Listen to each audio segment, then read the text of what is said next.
नमस्कार, news capital express देख रहे हैं आप। मैं हूं आपके साथ गुंजन। चलिए बढ़ते हैं बड़ी खबर की ओर। बजरंग दल भोपाल विभाग ने हरियाणा में दंगाइयों पर कठोर कार्रवाई के संदर्भ में प्रदर्शन कर सौंपा ज्ञापन। हरियाणा मेवात के नूह में पांडवकालीन प्राचीन नलहर शिव मंदिर की धार्मिक ब्रजमंडल यात्रा प्रतिवर्ष आयोजित की जाती है। 31 जुलाई को यात्रा प्रारंभ होने के 15 मिनट बाद ही असामाजिक तत्व उपद्रवियों जिहादियों ने पथराव, पेट्रोल बम तथा आगजनी शुरू कर दी। पहाड़ियों पर चढ़कर तीनों तरफ से मंदिर में शरण लिए हुए महिलाओं, बच्चों और अन्य भक्तों पर गोलियां बरसाना शुरू कर दी। पूरा मेवात मिनी पाकिस्तान बन गया था। मंदिर व पुलिस चौकियों पर भी हमले किए गए। बता दें कि देशद्रोही कट्टर जिहादी जो इन दंगाइयों को भड़काते हैं, उनके भड़काने के कारण से ही मुहर्रम व श्री राम नवमी व श्री हनुमान जन्मोत्सव पर हमले होते हैं। मेवात में मुस्लिम मेजोरिटी में है, लेकिन इसका अर्थ ये नहीं है कि आप हिंदुओं का कब्रिस्तान बना दोगे। ये दुष्कृत्य किसी भी हालत में बजरंग दल बर्दाश्त नहीं करेगा। धार्मिक यात्रा पर हुए इस हिंदू विरोधी, राष्ट्र विरोधी क्रूर हमले के विरोध में बजरंग दल द्वारा आज देशव्यापी प्रदर्शन एवं ज्ञापन के क्रम में बजरंग दल भोपाल विभाग ने भी कोईफिजा चौराहे से कलेक्टर ऑफिस तक उग्र आंदोलन प्रदर्शन कर जिलाधीश महोदय को महामहिम राष्ट्रपति महोदय के नाम ज्ञापन सौंपा एवं मांग की है कि आतंकी हमले के कारण बजरंग दल के 2 कार्यकर्ता और समाज के 2 अन्य व्यक्ति भी बलिदान हुए हैं। आपको बता दें कि उन सब के परिवारों को 1-1 करोड़ रुपए दिए जाएं एवं घायलों को 20-20 लाख रुपए तथा जिनकी गाड़ियां और बसें नष्ट हो गई हैं उनको पूरी तरह से क्षतिपूर्ति की जाए। पूरे मेवात क्षेत्र को सील करके काउंटिंग कराई जाए और एक जिहादी को पकड़कर सख्त से सख्त सजा दिलवाई जाए। इस अवसर पर प्रांत कोषाध्यक्ष विजय जैन, प्रांत संयोजक सुशील सुड़ेले, विभाग संयोजक दिनेश यादव, विभाग मंत्री राजेश साहो, विभाग सह संयोजक मोहन सरदार, अभिजीत सिंह राजपूत, पप्पू पालीवाल, जिला मंत्री सोनू दुबे, जीवन शर्मा और भूपेंद्र गुर्जर, मनीष कारा, जिला संयोजक नीरज प्रजापति, उपेंद्र शर्मा, सुनील सोनी सहित सैकड़ों कार्यकर्ता उपस्थित।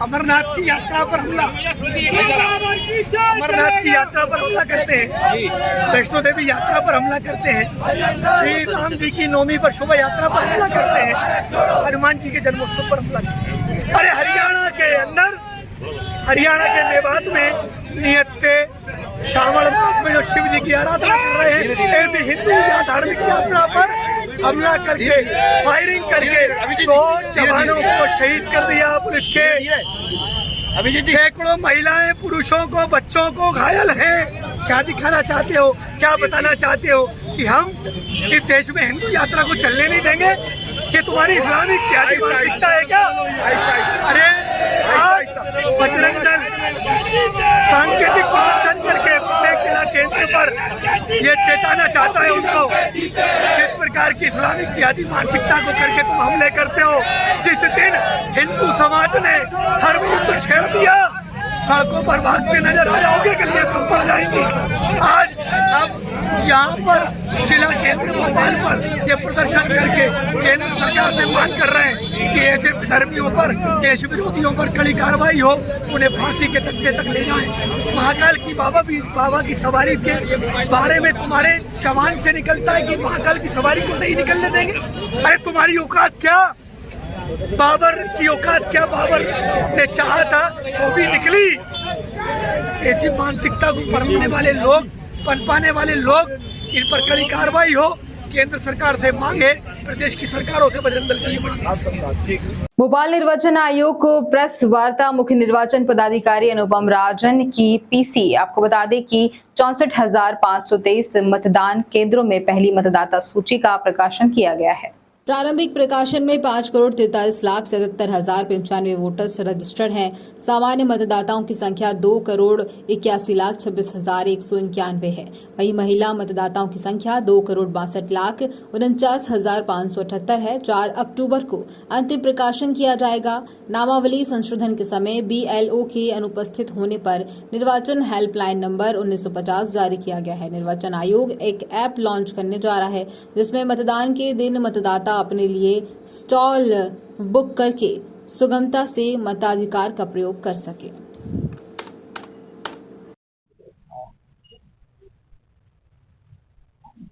आज मध्य प्रदेश के 64,523 मतदान केंद्रों पर मतदाता सूची का प्रारंभिक प्रकाशन किया गया।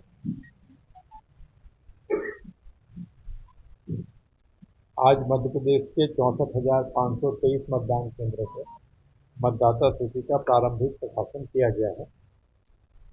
आज प्रकाशित सूची के अनुसार कुल मतदाताओं की संख्या 5,43,77,095। ये हमारे मतदाता हैं जिनकी सूची मतदान केंद्र पे बताई जा रही है। इनके अतिरिक्त 75,427 हमारे सर्विस वोटर हैं, सेवा मतदाता जिनको हम कहते हैं, जो आर्म फोर्सेस के लोग होते हैं। इन दोनों को मिला देते हैं तो मतदाताओं की कुल संख्या 5,44,52,522 होती है। इनमें पुरुष मतदाताओं की संख्या 2,81,00,000 है और महिला मतदाताओं की संख्या 2,62,00,000 है। मैं राउंड फिगर बता रहा हूँ। यदि आप एग्जैक्ट देखेंगे तो पुरुष मतदाताओं की संख्या 2,81,26,191 और महिला मतदाता की संख्या 2,62,49,578 और उसी प्रकार सेवा मतदाता जो सर्विस वोटर्स हैं उनमें पुरुष सर्विस वोटर्स की संख्या 73,142 एवं महिला सर्विस वोटर्स की संख्या 2,285 है। थर्ड जेंडर मतदाताओं की संख्या 1,326 है।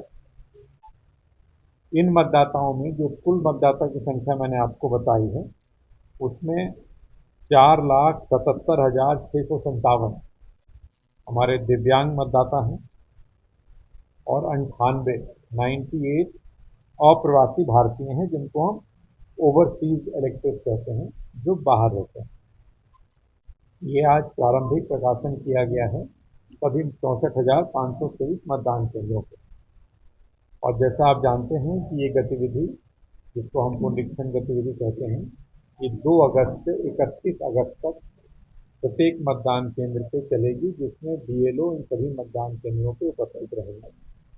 BLO के माध्यम से नाम जोड़ने, नाम घटाने या नाम में कोई संशोधन की कार्रवाई होगी। अनुरोध ये है आपके माध्यम से सभी मतदाताओं से, सभी जनता से, कि ऐसे सभी साथी जो 18 साल की आयु के हो गए हैं, आज की तारीख में जो 18 साल से अधिक की आयु के हैं या 1 अक्टूबर 23 तक जो 18 साल के होने वाले हैं और जिनका नाम मतदाता सूची में नहीं आ सका है, वो अपने BLO से संपर्क करके अपना आवेदन तत्काल दे सकते हैं ताकि उनका नाम मतदाता सूची में आ जाए। ऑनलाइन प्रक्रिया से भी वो अपना आवेदन कर सकते हैं। अंतिम मतदाता सूची का प्रकाशन 4 अक्टूबर को किया जाएगा। तो बार बार हम लोग प्रचार प्रसार के सभी माध्यमों का उपयोग कर रहे हैं और अनुरोध कर रहे हैं कि ऐसे सभी युवा साथी जो 18 साल की आयु के हैं और उनका नाम सूची में नहीं आ पाया है या 1 अक्टूबर 23 तक 18 साल के होने वाले हैं, वो अपना आवेदन ऑनलाइन माध्यम से या BLO के माध्यम से करें ताकि उनका नाम मतदाता सूची में आए और जब चुनाव आएंगे तो अपने मताधिकार का उपयोग कर सकें। इसके अतिरिक्त आपको बताना ये चाहते हैं कि जैसा हम जानते हैं कि आयोग के निर्देश ये हैं कि किसी भी मतदान केंद्र पे सामान्यतया 1500 से अधिक लोग नहीं हो मतदान करने के लिए, अन्यथा लाइनें लंबी लगती हैं। और दूसरा निर्देश ये है कि मतदाता को मतदान के लिए 2 किलोमीटर से अधिक नहीं जाना पड़े, ये प्रयास होना चाहिए। एक विशेष अभियान के रूप में ये प्रयास किया गया। इसमें हम लोगों ने कहाँ से बोल रहे हैं? हाँ, एक मिनट।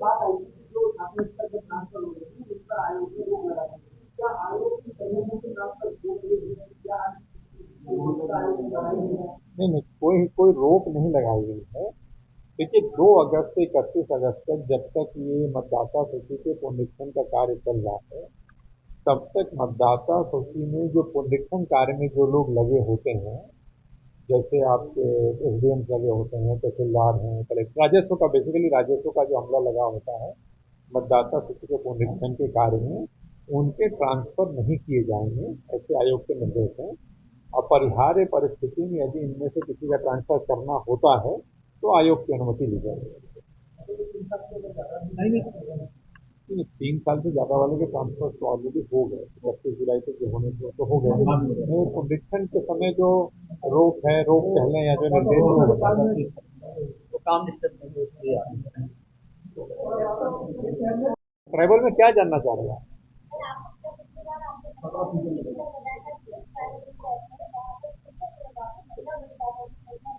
तो निकालना पड़ेगा, निकालो है तो लो। ट्राइबल जो है ना, आपको लाना पड़ेगा। नहीं, ऐसे ऐसे हैं ट्राइबल निकाले, मैं आपको दे दूंगा अलग से निकाल करके वो विधानसभाओं के नाम जहां पुरुष मतदाता की तुलना में महिला मतदाता ज्यादा है, अगर ये जाना हम दे देंगे।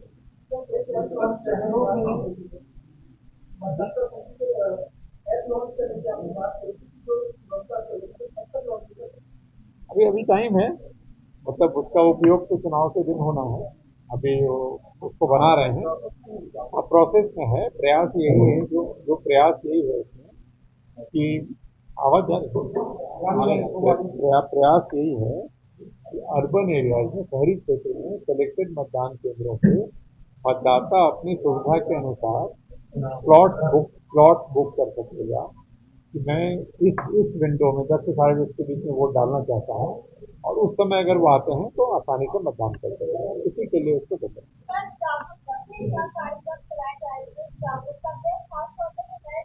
वोट 4 लाख, मैंने इसके आगे वाला कॉमा फुल स्टॉप नहीं मिलता। 2018 में 5 करोड़ 4 लाख मतदाता थे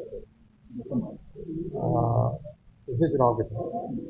आज की तारीख में जो हमने मतदाता से आपको बताई है, सर्विस वोटर को अगर हम छोड़ देते हैं तो 5 करोड़ 43 लाख 77,095 जो आपको बताया कि 543 समझ लो, तो 5 करोड़ 4 लाख उस समय थे, 5 करोड़ 43 लाख आज हैं, और इस दौरान उसमें और चेंज होगा।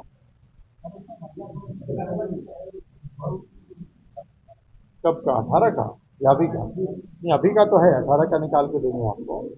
अभी का तो आपको बताया था मैंने।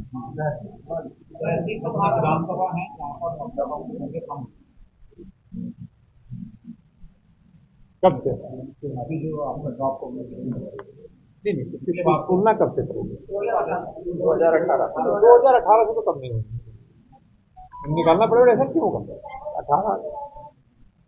18 से 23 के बीच में 5 साल में तो आबादी बढ़ी ही है।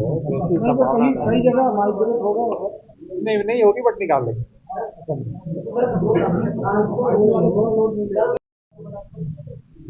नहीं, ऐसा नहीं, वो गलत होगा, नहीं करना चाहिए। अगर ऐसा होता है तो नहीं तो उसके खिलाफ तो कार्रवाई हो जाएगी, तो पुलिस प्रकरण दर्ज हो जाएगा। यदि आप मोबाइल छुपा करके, मोबाइल ले जाना प्रतिबंधित है मतदान केंद्र के अंदर। इनफैक्ट आप इसको आपके माध्यम से प्रचारित होना चाहिए, मोबाइल ले जाना प्रतिबंधित है। यदि कोई आदमी जानबूझ करके मोबाइल लेके जाता है और अंदर वोट डालते समय गोपनीयता भंग करता है वोट की, और बाद में सोशल मीडिया पे डालता है, तो नेचुरली कार्रवाई होगी उसके खिलाफ। वो तो अपने आप एविडेंस क्रिएट कर रहा है कि मैं अपने अकाउंट से फेसबुक पे डाल रहा है या जिस चीज पे इंस्टाग्राम पे डाल रहा है, उसके खिलाफ मतदान की गोपनीयता भंग करने की जो धाराएं हैं उसमें कार्रवाई होगी।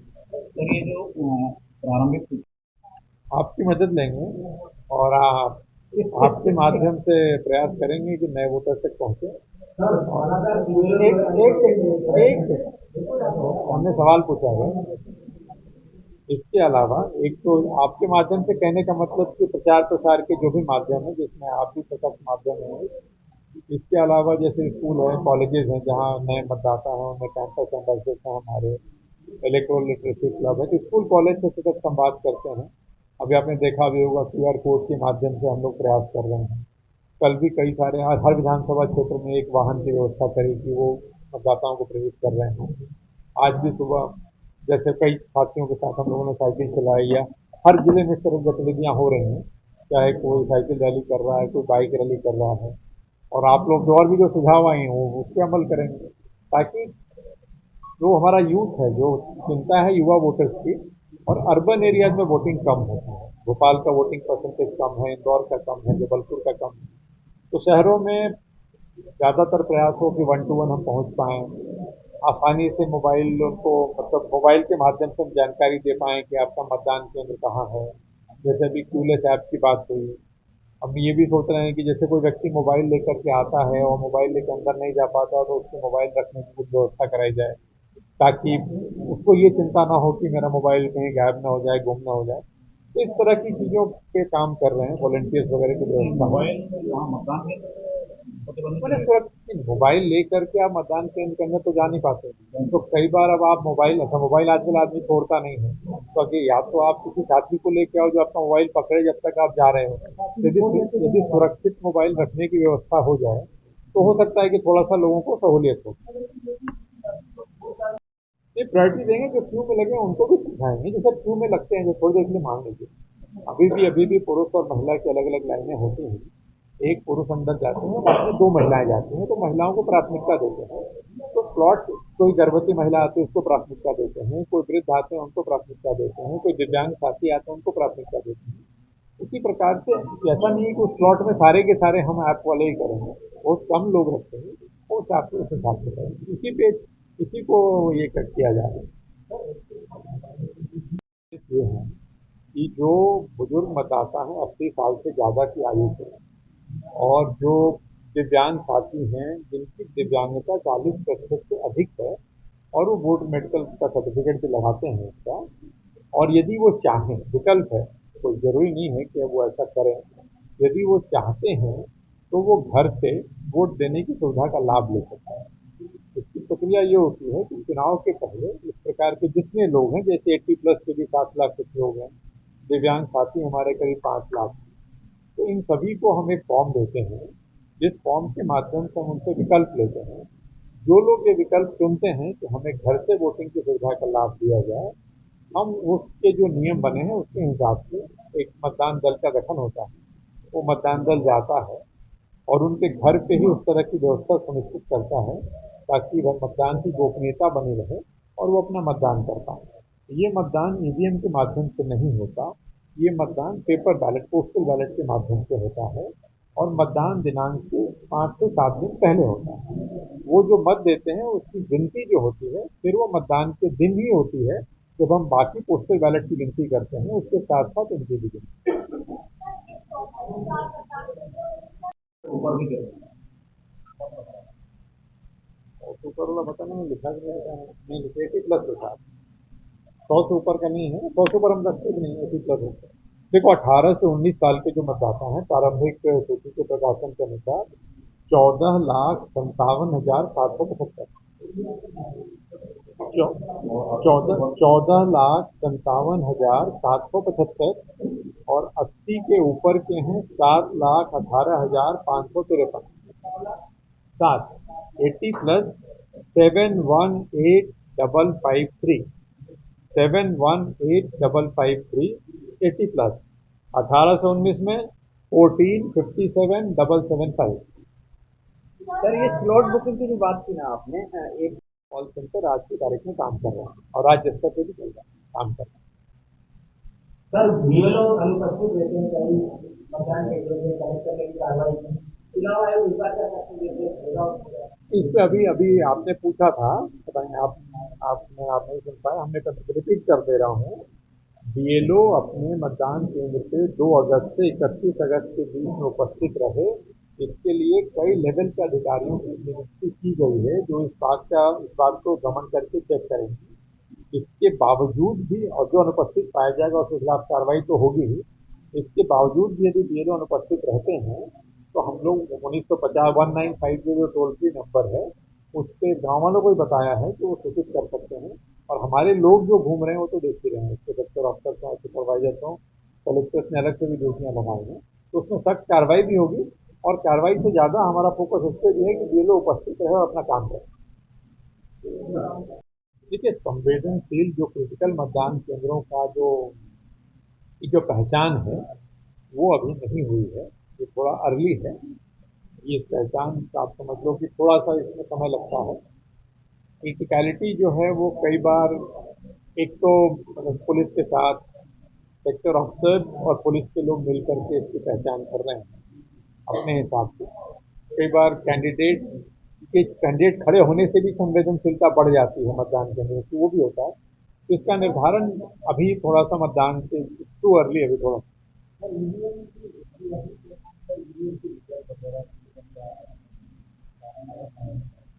ईवीएम की पर्याप्त व्यवस्था है। जितने हमारे मतदान केंद्र हैं उसकी तुलना में 125% बैलेट यूनिट, उससे अधिक, और 125% कंट्रोल यूनिट और 135% वीवीपैट, इनकी एफएमसी हो करके फर्स्ट लेवल चेकिंग जो बीच में हुई थी हो करके ये स्ट्रॉन्ग रूम में रखे हुए। तो मशीन की पर्याप्त उपलब्धता है, उसमें कहीं कोई दिक्कत नहीं। मुहर्रम पर्व के बीत जाने के बाद अभी भी शहर के मुस्लिम बहुल इलाके में लंगर तकसीम किया जा रहा है। आपको बता दें कि इसी कड़ी में उमरती स्थित नया मोहल्ला बंद हुए क्षेत्र में लंगर का एहतमाम किया गया। इस मौके पर आयोजन पप्पू वसीम खान ने बताया कि उक्त लंगर की शुरुआत उनके मरहूम पिता द्वारा की गई थी, विगत 25 वर्ष पूर्व की थी। उनके रहने के पश्चात यह जिम्मेदारी उनके द्वारा संभाली गई, जिनके विगत 10 वर्षों से वह बदस्तूर जारी किए गए हुए हैं। इस मौके पर बड़ी संख्या में मुस्लिम धर्मावलंबियों के साथ ही क्षेत्र में व्यापारीकरण व शहर के गणमान्य नागरिक सम्मिलित हुए। इमाम अली मकाम का लंगर खाया। इसके पूर्व सभी ने मुल्क के अमन चैन की दुआ की। जबलपुर से वाजिद खान की रिपोर्ट।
बहुत शुक्रिया। आ जाओ उसके साए में फिरकों को छोड़कर, आ जाओ उसके साए में फिरकों को छोड़कर, इस्लाम की हयात का परचम हुसैन है, इस्लाम की हयात का परचम हुसैन है। इब्ने ज़ियाद सुन के ये दहशत में आ गया, इब्ने ज़ियाद सुन के ये दहशत में आ गया, इब्ने ज़ियाद सुन के ये दहशत में आ गया। सब जानिसार बोल उठे हम हुसैन हैं, सब जानिसार बोल उठे हम हुसैन हैं। जुल्मों से हर साल की तरह इस साल भी नए मोहल्ले मैदान में हमारे वालिद मोहतरम की जानिब से विगत 25 सालों से ये लंगर का एहतमाम किया जाता है, ये परंपरा चल रही है। उसके बाद मेरे भाई मरहूम मुबीन खान ने चालू रखी और पिछले 10 सालों से मैं इस काम को अंजाम दे रहा हूँ। मौला हुसैन मुझसे करवा रहा, ये उसका बहुत एहसान है। हर साल की तरह इस साल भी इसमें हम लोग इंडिपेंडेंट, मैं खुद इसमें जो है पूरे इसका अफोर्ड करता हूँ इसको। और ये लंगर जो है सारे शहर में के लोग आते हैं, हमारी माँ बहनें भी आप लोग देख रहे हैं कि वो लंगर खा रही हैं। कसीर तादाद में पूरे शहर से लोग आते हैं और लंगर खाते। और फैज़ याब होते हैं। आपका नाम बताइए। पप्पू वसीम खान। इन्होंने तीर्थ यात्राएं बंद कर दी, कन्याओं के विवाह की योजनाएं बंद कर दी क्योंकि शादी हो गई, कमलनाथ जी ने पैसे ही नहीं किए। ये योजनाएं बंद करने वाले प्रधानमंत्री श्रीमान नरेंद्र मोदी जी ने पीएम आवास भेजे हैं, इन्होंने वापस लौटा दिया। किसान सम्मान निधि की इन्होंने लिस्ट ही नहीं भेजी ताकि किसी का नाम ना जुड़ जाए, इसलिए जल जीवन मिशन की योजनाएं शुरू ही नहीं की। विकास के कामों में हम सड़क, पुल, पुलिया, स्कूल, बांध हम सब बनाते हैं, लेकिन हम मंदिर का निर्माण भी करते हैं।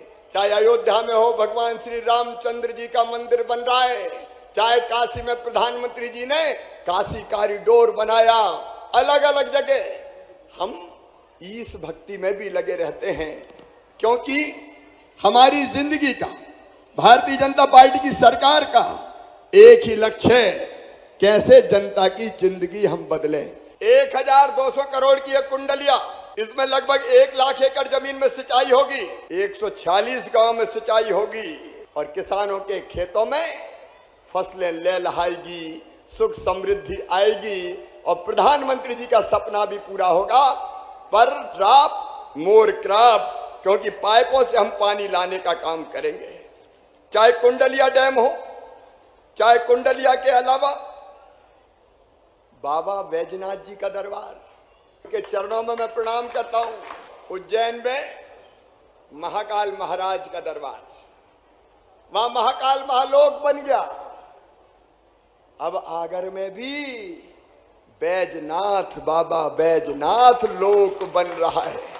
एक कमलनाथ जी, मैंने अभी गरीबों के पांव में जूते पहनाए, बहनों को चप्पल पहनाई, क्योंकि वो तेंदुपत्ता तोड़ने जाती थी, तो कमलनाथ जी कह रहे थे कि शिवराज को ये जूते लौटा देना।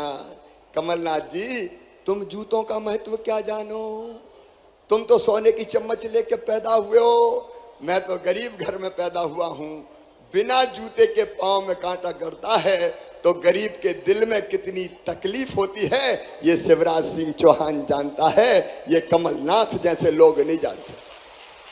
किसान भाइयों, ये वही कमलनाथ, ये वही कांग्रेस जिन्हें वचन दिया था कर्जा माफ करेंगे, कर्जा माफ का कह के सबका कर्जा माफ नहीं किया, उसका ब्याज मैंने भरा, जो जिसके कारण किसान डिफाल्टर हो गए थे। एक नहीं, अनेकों योजना इस कांग्रेस ने बंद कर दी।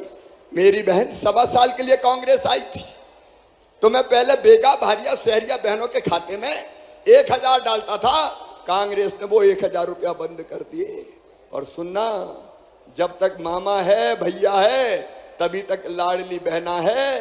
कांग्रेस आ गई तो ना लाडली होगी ना बहना होगी। ये तो सब बंद करने वाले लोग हैं।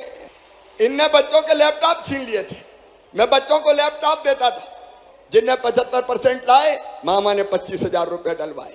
कांग्रेस ने बंद कर दिए थे, तीर्थ यात्रा बंद। इनने मेरे बहनों और भाइयों कन्याओं के विवाह की योजना बंद कर दी, बेटियों की शादी हो गई, कमलनाथ जी ने पैसे ही नहीं दिए। ये योजनाएं बंद करने वाले प्रधानमंत्री नरेंद्र मोदी जी ने पीएम आवास भेजे, इन्हें वापस लौटा दिए। किसान सम्मान निधि की किसान भाइयों, इनने लिस्ट ही नहीं भेजी प्रधानमंत्री जी को ताकि कोई का नाम ना जुड़ जाए। जल जीवन मिशन इनने शुरू ही नहीं किया। 1000 तक मामला नहीं रुकेगा। मैं तुम्हारी जिंदगी बदलने आया हूं। चौथी बार मुख्यमंत्री बना तो जनता की जिंदगी बदलने के लिए बना हूं मेरी बहनों। 1000 रुपया पैसे की व्यवस्था कर रहा हूं मैं। अब 1000 रुपया देते हैं तो मेरी बहनें कितनी हो गई अभी पता है? 1.25 करोड़। 1.25 करोड़ बहनों का भाई हूं मैं, और कई बहनें रह गई है अभी, तो मैंने कहा उनको भी जोड़ दो। कोई बहन नहीं बचनी चाहिए। जो गरीब किसान परिवार की बहनें, ट्रैक्टर वाली बहनें छूट गई थी, अरे मैंने कहा ट्रैक्टर वाली भी जोड़ो। 21 से लेकर 23 साल वाली छूट गई थी, हम का वो भी जोड़ो। और अभी दे रहा हूं 1000 रुपया महीने का मतलब है 15,000 करोड़ रुपया हर साल देना पड़ेगा। नौजवान बेटा बेटियों, 1 लाख सरकारी नौकरियों पे भर्ती जारी है, 50,000 फिर निकाल रहा हूं, लगातार भर्ती जारी रहेगी। स्वरोजगार की योजना भी बच्चों के लिए शुरू कर दी है, मुख्यमंत्री उद्यम क्रांति योजना। और एक योजना और, जो 12वीं पास है, ITI की है, वो काम सीखने अलग अलग कंपनियों में जाएंगे, कंपनियां उनको काम सिखाएगी और काम सिखाने के बदले उनको 8,000 रुपया महीना दिए जाएंगे, ताकि भांजे भांजी दर दर की ठोकरें ना खाए, वो काम सीखें और बाद में परमानेंट काम मिल जाए। भारतीय जनता प्रदेश कार्यालय में आज महिला मोर्चा की बैठक संपन्न हुई। बैठक में निर्णय लिया गया है कि महिलाएं अब घर में ना बैठें, बल्कि आपको बता दें कि विधानसभा के हर बूथ मतदाताओं को प्रदेश सरकार की योजना के बारे में बताएं और 51% महिलाएं जागरूक होंगी तो पुरुष भी भारतीय जनता पार्टी को विजय बनाएंगे। आपको बता दें कि महिलाओं की अहम भूमिका रहेगी 2023 के चुनाव में, वहीं भारतीय जनता पार्टी को विजय बनाने में भी भूमिका रहेगी। तो अब मैं यहाँ पे दीदी एक बार आपका संक्षिप्त परिचय, थोड़ा सा सबका एक एक बहन का परिचय हो जाए। तो सबका बहन, जैसा कि आप सभी को जानकारी है, आप सभी को विदित है कि हमारी राष्ट्रीय अध्यक्ष श्रीमती वांती श्रीनिवासन जी के निर्देश अनुसार महिला मोर्चा का उनकी पूरी कार्यकारिणी बन चुकी है। जिले की पूरी पदाधिकारियों का घोषणा हो चुकी है, पूरे पदाधिकारी हैं, सब अपने अपने क्षेत्र में अपने अपने काम। इस अवसर पर भी मैं आपको जानकारी देना चाहती हूँ कि भोपाल जिला है भाग है इस संगठनात्मक प्रवास के लिए हम सबके बीच में झारखंड की दीदी प्रदेश अध्यक्ष, जो झारखंड की बड़ी दीदी माया नरोलिया जी, महिला मोर्चा प्रदेश की तरफ से। महिला मोर्चा मध्य प्रदेश को संगठन की दृष्टि से राष्ट्रीय प्रवास की जिम्मेदारी सौंपी गई है। हमारे महिला मोर्चे की राष्ट्रीय अध्यक्ष कोयम्बटूर से विधायक सम्माननीय वांती श्रीनिवासन जी के निर्देशानुसार मध्य प्रदेश के सभी 57 जिलों में एक एक बहन राष्ट्रीय पदाधिकारी और विभिन्न प्रदेशों की प्रदेश अध्यक्ष प्रवासी के रूप में आ चुकी हैं। हमारा प्रथम दिन 1 अगस्त को 7 करणीय कार्य हमारी उन प्रवासी बहनों ने संपन्न किए। आज प्रवास का द्वितीय दिवस, 7 करणीय कार्य आज संपन्न किए जाएंगे। आज भोपाल नगर में हमारे 2 दिवसीय प्रवास पर आई हुई महिला मोर्चा झारखंड की प्रदेश अध्यक्ष सम्माननीय आरती कुजूर जी 2 दिन से भोपाल नगर के प्रवास पर हैं। प्रथम दिन हमने सबसे पहले गुफा मंदिर में भगवान भोलेनाथ का अभिषेक किया और भगवान भोलेनाथ से ये प्रार्थना की कि हे भोलेनाथ, भूत भावन महादेव, आप मध्य प्रदेश की सरकार 5वीं बार फिर से शिवराज सिंह चौहान के नेतृत्व में बने, ऐसा हम सब बहनों को शक्ति और साहस प्रदान करना। हमारा संगठनात्मक प्रवास प्रदेश अध्यक्ष विष्णुदत्त शर्मा जी, हमारे चुनाव के प्रभारी सम्माननीय नरेंद्र सिंह तोमर जी, प्रदेश के संगठन महामंत्री सम्माननीय हितानंद शर्मा जी और मध्य प्रदेश के जननायक लाडली बहनों के लाडले भाई बच्चों के मामा शिवराज सिंह चौहान जी से मिलकर हमने अपने प्रवास की शुरुआत की। हमारी आरती कुजूर जो झारखंड से आई हैं, उनको सब भाइयों से मुलाकात कराई और हमारा प्रवास प्रारंभ हुआ। सबसे पहले हमने आशा आंगनवाड़ी कार्यकर्ता उषा बहनों का, जो मानदेय मध्य प्रदेश के यशस्वी मुख्यमंत्री शिवराज सिंह चौहान जी ने बढ़ाया है, उनको बुलाकर उनके साथ संवाद और संपर्क किया। हमने हमारे कार्यकर्ता जो बूथ अध्यक्ष हैं, उनके यहाँ पर हमने भोजन किया।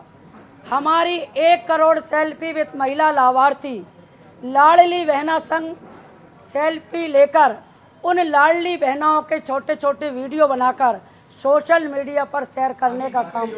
आज सबसे पहले हमारा कार्यक्रम, हम अस्पताल में गए थे, कैलाश काटजू अस्पताल में। हाँ, बैठक में ये निर्देश दिए गए महिलाओं को कि अब चुनाव का बिगुल बज चुका है, अब हमें घर नहीं बैठना है, हमें 51% भारतीय जनता पार्टी का वोट बढ़ाने के लिए एक एक घर, एक एक दरवाजे, एक एक गली, एक एक वार्ड, एक एक बूथ में संपर्क करना होगा। और महिलाएं अगर दृढ़ निश्चय कर लेंगी तो पुरुष भी भारतीय जनता पार्टी के पक्ष में कमल की बटन दबाएंगे। ये हमारा निर्णय हुआ है और 2023 में फिर से हम महिला मोर्चा और पूरी मातृशक्ति के नेतृत्व में शिवराज सरकार बनाएंगे और पूरे बहुमत के साथ मध्य प्रदेश की सरकार बनेगी। जबलपुर के पास इलाके में बढ़ती चोरी की घटनाओं को लेकर स्थानीय लोगों ने पुलिस अधीक्षक के नाम एक additional SP Pradeep Kumar Sunday को ज्ञापन सौंपा है। स्थानीय लोगों का कहना है कि राइट टाउन, नेपेरियन टाउन और होम साइंस कॉलेज इलाके में चोरी की घटनाएं लगातार बढ़ रही हैं, जिसके कारण स्थानीय लोगों में काफ़ी नाराज़गी देखी जा रही है। इन इलाकों में कबाड़ी और भीख मांगने वालों की संख्या भी लगातार बढ़ गई है, जिन्हें तत्काल रोका जाना चाहिए। शहर के इन पॉश इलाकों में रेलवे लाइन है, जहां से चोरों का आना जाना लगातार बना रहता है। रेलवे लाइन के किनारे दीवार को बनाया जाए ताकि इस क्षेत्र में किसी भी प्रकार की चोरी की घटनाएं ना बढ़ पाएं। जबलपुर से वाजिद खान की रिपोर्ट। उनके साथ मेरे को लगता है किसी के साथ भी होता है, इसमें कहीं ना कहीं सर मेरे को लगता है कि आपको है ना इनिशियल जो हम लोग कम आपको वैसे बनवा दें और साइड से और रेलवे साइड से हाँ सर पूरा देखेंगे। और जो कबाड़ी लोग आ रहे हैं सर कहीं घर में घुस रहे हैं, सिग्नल में आप देख रहे होंगे वो भी सर हटे हैं कहीं ना कहीं।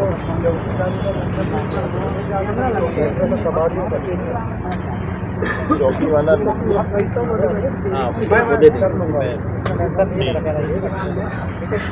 हाँ सर चोरी से ज़्यादा जान के ऊपर देखो जो भी चीज़ है मतलब लोगों का जान माल का रक्षा करना ही हमारा सर आप थोड़ा मैनेजमेंट पीआई साहब से बोल दीजिएगा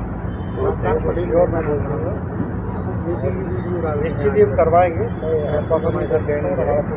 फैमिली के टुडेजा फैमिली में जैसा कि आपको ज्ञात होगा कि नेपियर टाउन में जो वारदात हुई है चोरी की, उसके निमित्त हम आज एसपी ऑफिस में आके आवेदन दिया हमने और उसमें मांग की है कि नेपियर टाउन में जो हमारी चौकी है उसको जल्द से चालू किया जाए फिर से और गश्त जितनी भी है वो बढ़ाई जाए। और जिसे भी चौराहों में हम देख रहे हैं नए नए लोग, नए नए कबाड़ी, नए नए ये लोग आ रहे हैं, कुछ सेलिंग के लिए आ रहे हैं, वो सब भी बंद हुआ जाए। और जो रेलवे क्रॉसिंग है आपने देखा होगा कि ये फोर्ट ब्रिज से लेके मदन महल तक का जितने भी आप रेलवे साइड से वहाँ पे हाई मास लाइट्स और सीसीटीवी कैमरे का भी हमने मांग की है। और आज समिति आज पूरे नेपियर टाउन और राइट टाउन के सारे मेंबर्स के साथ हमने ये ज्ञापन आज दिया। सर आपका नाम है? सुधांशु गुप्ता, मैं विदेश संपर्क विभाग का सहयोगी। अभी ये विगत एक हफ्ते के अंदर होम साइंस कॉलेज के सामने वाली रोड में आनंद परिवार के यहाँ पे, दूसरा सावलानी परिवार के यहाँ पे और एक हमारे लालवानी जी हैं इनके यहाँ पर 3 बार चोरी की घटना हुई है और 2 जगह और अटेम्प्ट किया था इन्होंने चोरी करने का, जहाँ ग्रिल तोड़कर ये लोग आए थे। हमारे यहाँ मेन समस्या है कि हमारी जो पूरी कॉलोनी है वो रेलवे लाइन से लगी हुई है और पीछे की दीवार बहुत छोटी होने के चलते जितने भी चोर हैं पीछे से आते हैं और सुबह के समय या किसी समय आते हैं, चोरी करते हैं ये लोग। तो हमारी पुलिस से ये मांग है, जिसके लिए आज हम सुधांशु जी के साथ आए थे, कि एक पुलिस चौकी बने होम साइंस कॉलेज के समीप और एक लगातार गश्त बढ़ाई जाए जिससे रहवासी लोग आराम से रह सकें। अपना नाम? जगनदीप सिंह आनंद, नेपियर टाउन निवासी। तो वारदात हुई है संपत्ति उसको लेकर के नेपियर टाउन के कुछ लोग यहाँ पे आए और उन्होंने ज्ञापन दिया है। उनका कहना ये है कि साहब इसमें गश्त वस्त बढ़ाई जाए और इसका रिकवरी जल्दी से जल्दी किया जाए। मैं आश्वस्त कराना चाहता हूँ कि जबलपुर पुलिस इसमें लगी हुई है, निरंतर काम कर रही है और शीघ्र ही आरोपियों को पकड़ करके माल का दस्तियाबी करेंगे और हमारा ये प्रयास रहेगा कि निकट भविष्य में ऐसी कोई दोबारा घटना की पुनरावृत्ति न हो। निकायों में 1 सितंबर 2016 तक के सभी दैनिक वेतन भोगी कर्मचारियों को स्थायी करने, विभिन्न निकायों में 30 वर्षों से कार्यरत करीब 190 सामुदायिक संगठनों को नियमित करने, पुरानी पेंशन बहाली, समयमान वेतनमान एरियल सहित 16 सूत्रीय मांगों को लेकर प्रदेश व्यापी आह्वान पर नगर निगम कार्यालय में कर्मचारियों ने मंगलवार को घेराव करते हुए प्रदर्शन किया और एक दिवसीय काम बंद पड़ताल की। हड़ताल के दौरान कर्मचारियों ने सफाई और पानी के काम को बाधित नहीं होने दिया। प्रदर्शन कर रहे कर्मचारियों ने चेतावनी दी कि अगर उनकी मांगों का जल्द निराकरण नहीं किया गया तो नगर निगम के पूरे कर्मचारी अनिश्चितकालीन हड़ताल पर चले जाएंगे और शहर में पानी व सफाई व्यवस्था भी रोक देंगे, जिसकी पूरी जिम्मेदारी सरकार की होगी। विदित हो कि पूरे प्रदेश में कर्मचारियों द्वारा अपनी मांगों को लेकर मंगलवार को हड़ताल की जा रही है। कर्मचारी संघ के प्रांतीय सचिव कपिल दुबे ने कहा कि 38 कर्मचारियों का विनियमितीकरण अभी भी बाकी है, जबकि महापौर ने इस पर स्वीकृति जता दी है। प्रदर्शन कर रहे कर्मचारी का आरोप था कि नगर निगम में भ्रष्टाचार फैला हुआ है। जबलपुर से वाजिद खान की रिपोर्ट।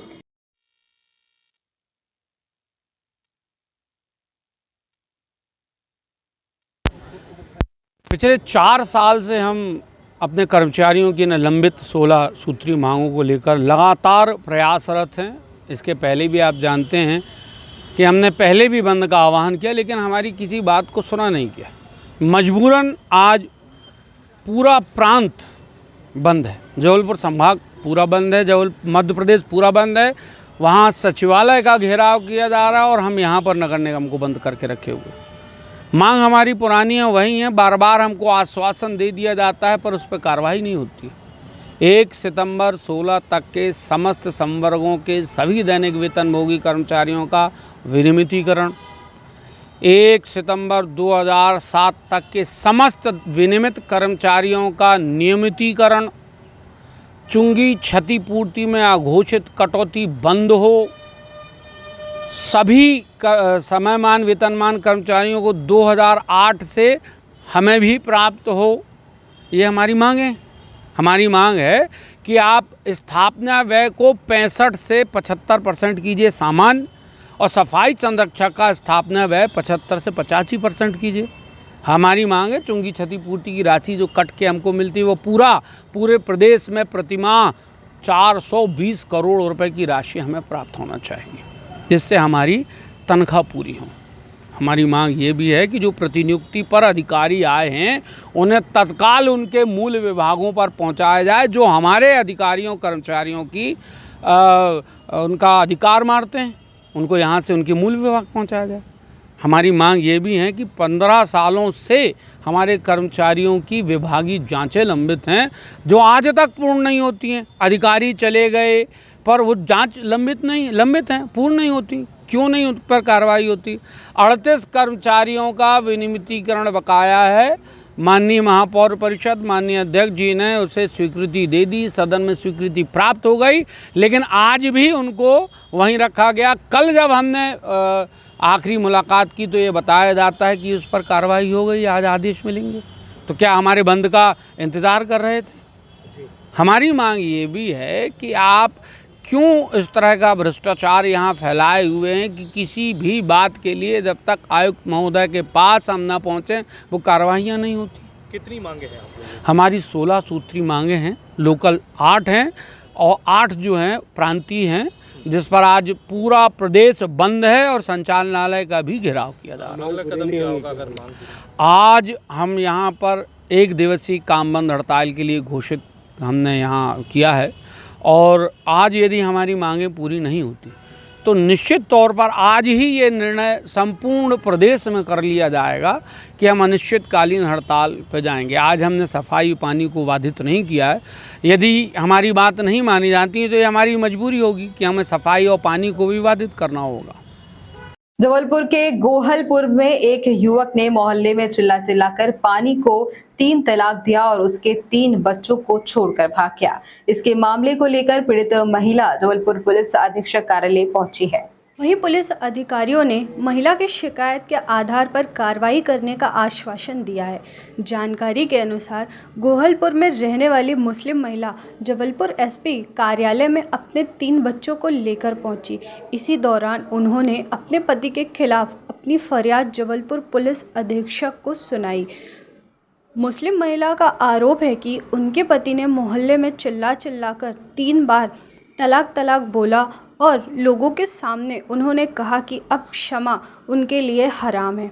इसके बाद पति 3 बच्चों को छोड़कर फरार हो गया। महिला का कहना है कि उनके 3 बच्चे हैं, इनकी परवरिश का पूरा जिम्मा अब मुझ पर आ गया है और पति किसी दूसरी महिला के साथ रहने लगे हैं। मुस्लिम महिला ने इस मामले की शिकायत गोहलपुर थाने में करने की कोशिश की, लेकिन गोहलपुर पुलिस ने क्षमा की शिकायत नहीं लिखी, जिसके बाद अब वह पुलिस अधीक्षक कार्यालय पहुंची। जबलपुर से वाजिद खान की रिपोर्ट। ये 3 तलाक वाला जो मामला भी आया है, क्या है? जैसे कि भाई साहब, मैं भारतीय पसमानदा मंच का जबलपुर संभाग का यूथ अध्यक्ष हूँ। मुझे जानकारी लगी कि गोहलपुर थाना अंतर्गत एक मैटर हुआ है जो 3 तलाक को लेकर शमा परवीन, एक हमारी बहन, पिछले 15 दिनों से गोहलपुर थाने में परेशान है कि हमारी रिपोर्ट नहीं लिखी जा रही है। आज वो जन सुनवाई में इस मैटर को लेकर आए, तो उनके साथ हम लोग भारतीय पसमानदा समाज के लोग इकट्ठे हैं। हमारा समाज, हमारा जो पसमानदा मंच है, बीजेपी समर्पित संगठन है, माननीय नरेंद्र मोदी जी के कहने पर हम लोग काम कर रहे हैं, इस प्रक्रिया को आगे बढ़ा रहे हैं। इस महिला को 3 तलाक देकर उसके पति वाजिद अंसारी ने अपने घर से निकाल दिया। उसके साथ 3 बच्चे हैं और उस महिला का कहना है कि भाई, मेरी अगर कोई सपोर्ट नहीं होती, प्रशासन मुझे कोई सपोर्ट नहीं करता है, तो मैं आने वाले समय में अपने बच्चों को जहर खिला के मार दूंगी। और ये भारतीय पसमानदा मंच होने नहीं देगा ये काम। जैसा कि 3 तलाक का मैटर है, वो उसको लेकर सभी लोगों को हम लोग यहाँ पर हाजिर हुए। क्या होगा अगला स्टेप? क्या होगा? अगला स्टेप ये होगा कि उस महिला की रिपोर्ट लिखी जाए और रिपोर्ट लिखने के अलावा उसके साथ जो उचित कार्रवाई है वो की जाए। इसी मैटर को लेकर हम लोग एसपी ऑफिस आए हुए हैं। अभी क्या मुलाकात हुई है एसपी साहब से? कुछ उन्होंने अभी जो भी हुआ है आश्वासन है, जैसे कि जो दिया गया है कि आगे आपकी प्रक्रिया देखी जाएगी, सभी चीज़ें हुआ जाएगा। आज की डेट में कहा गया है उनका FIR लिखा जाएगा। मेरा नाम मोहम्मद तौसीफ अहमद, भारतीय पसमानदा मंच का संभाग अध्यक्ष हूँ मैं यूथ का। इस तरह से किसी को भी तलाक देने की परंपरा नहीं है, इस चीज़ में जांच की जा रही है।